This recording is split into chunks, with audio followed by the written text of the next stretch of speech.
para guru honorer yang sudah diterima dan menjadi guru P3K, maka mereka akan mendapatkan gaji sebesar 4.060.490.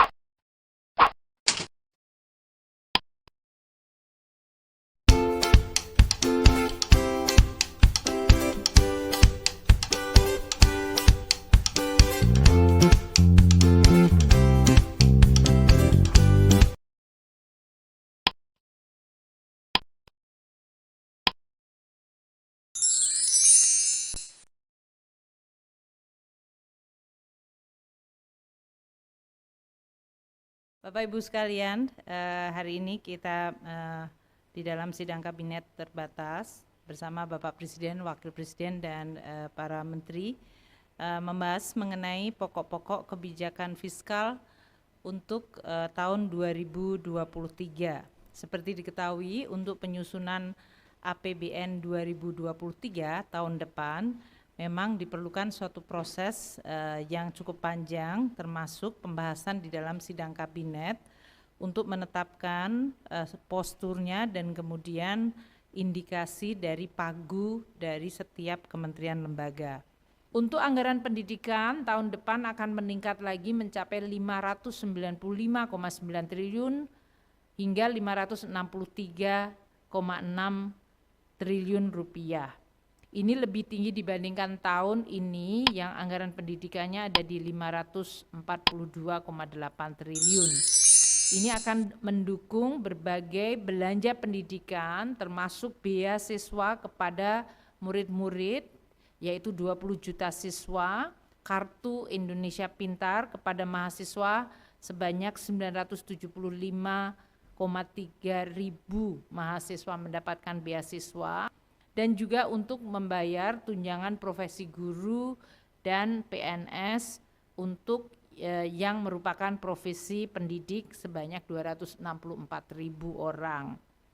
Belanja pendidikan juga dipakai untuk operasi sekolah melalui BOS dan juga bahkan biaya operasi sampai tingkat PAUD, yaitu pendidikan usia dini, di mana 6,5 juta anak-anak pada usia dini yang akan mendapatkan manfaat.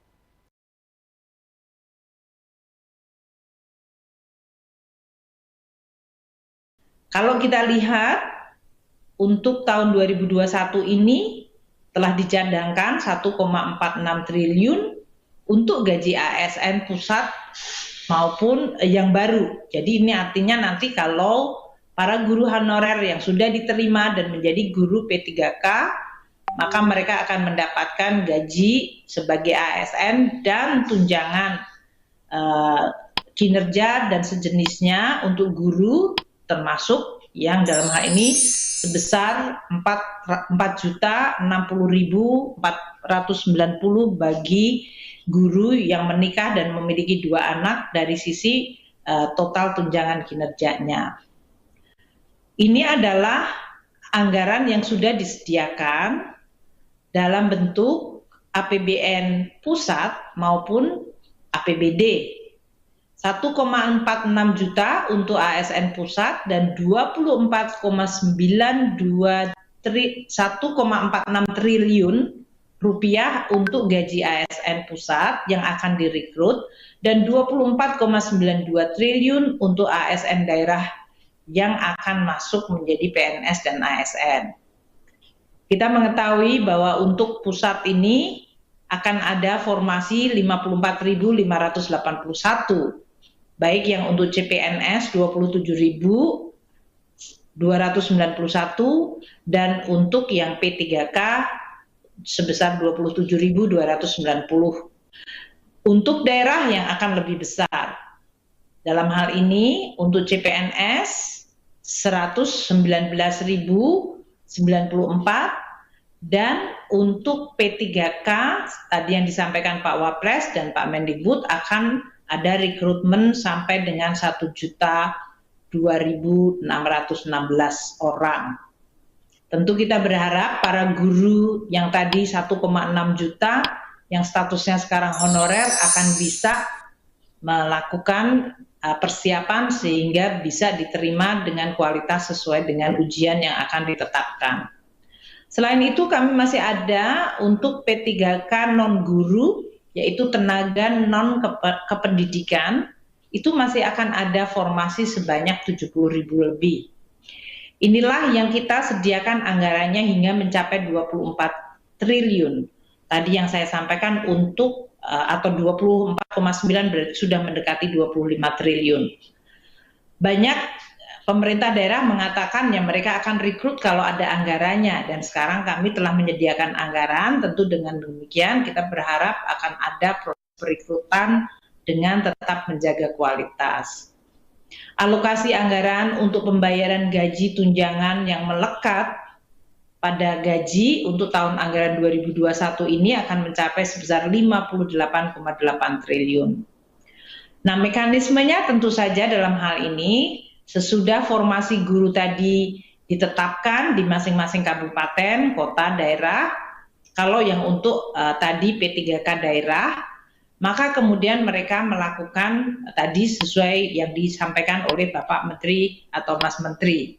Nanti kalau sudah ditetapkan pengangkatan P3K-nya oleh pemerintah daerah dan registrasinya di Badan Kepegawaian Nasional, sesuai dengan hasil seleksi yang tadi diselenggarakan oleh Kemendikbud dengan Kementerian Pan-RB, maka pembayaran gajinya akan menggunakan jalur APBD, di mana kami akan melakukan transfer melalui transfer umum. Dan penyaluran DAU setiap bulannya dilakukan sesudah pemerintah daerah menyampaikan realisasi belanja pegawainya. Jadi dalam hal ini Kementerian Keuangan akan terus mengikuti proses ini, berapa yang nanti akan mengikuti ujian, berapa yang kemudian betul-betul direkrut, berapa yang kemudian mendapatkan pengangkatan oleh pemerintah daerah dan ditetapkan atau diregistrasi di BKN. Dan dengan basis itu kemudian akan dilakukan transfer umum, sehingga kemudian pemerintah daerah bisa membayar melalui dana transfer umum yang ditetapkan. Kami sangat menyadari bahwa kualitas guru adalah sangat-sangat penting dalam meningkatkan kualitas pendidikan, dan sangat mendukung apa yang disampaikan dan merupakan tekad dari Kementerian Pendidikan Kebudayaan untuk terus melakukan reformasi kegiatan pendidikan di Indonesia agar makin meningkat kualitasnya. Saya selalu teringat bahwa teachers affect eternity, no one can tell where their influence stop. Artinya pengaruh guru itu hampir selamanya dan nggak pernah bisa diketahui kapan berhentinya. Banyak kalau Bapak dan Ibu sekalian dengar orang yang sukses nanti mengatakan saya teringat kepada guru saya yang inspiratif, dan itu selalu diingat sampai sepanjang hayatnya. Jadi profesi guru adalah profesi yang luar biasa penting.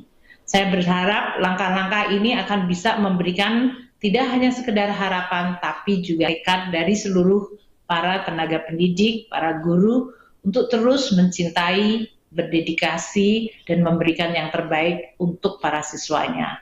Demikian yang bisa saya sampaikan. Terima kasih. Wassalamualaikum warahmatullahi wabarakatuh. Om Santi Santi Santi Om Namo Buddhaya.